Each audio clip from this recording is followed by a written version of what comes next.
পুঁজি বাজারের নিয়ন্ত্রক সিকিউরিটি অ্যান্ড এক্সচেঞ্জ কমিশন বিএসইসিতে চলমান অস্থিরতা বিষয়ে সংস্থাটির চেয়ারম্যানের সঙ্গে বৈঠক করেছেন ডিএসই, সিএসই, ডিবিএ, সিডিবিএল সহ 7টি সংস্থার প্রতিনিধি দল। বৈঠকে শেয়ার বাজার ও নিয়ন্ত্রক সংস্থার চলমান সংকট নিরসন নিয়ে আলোচনা চলছে। সকাল 11:15টার দিকে বিএসইসি ভবনের বৈঠক শুরু হয়।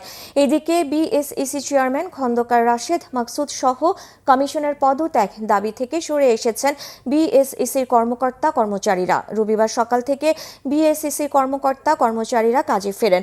পরিস্থিতি নিয়ন্ত্রণে বিএসইসি কার্যালয়ে অবস্থান নিয়েছে আইনশৃঙ্খলা রক্ষাকারী বাহিনীর সদস্যরা। এর আগে বিএসইসি অফিসার্স ওয়েলফেয়ার অ্যাসোসিয়েশনের পক্ষ থেকে কর্মকর্তা কর্মচারীদের কাজে ফেরার অনুরোধ জানানো হয়। তবে যেসব কর্মকর্তা কর্মচারীদের বিরুদ্ধে মামলা দায়ের করা হয়েছে তারা কেউই অফিস করছেন না।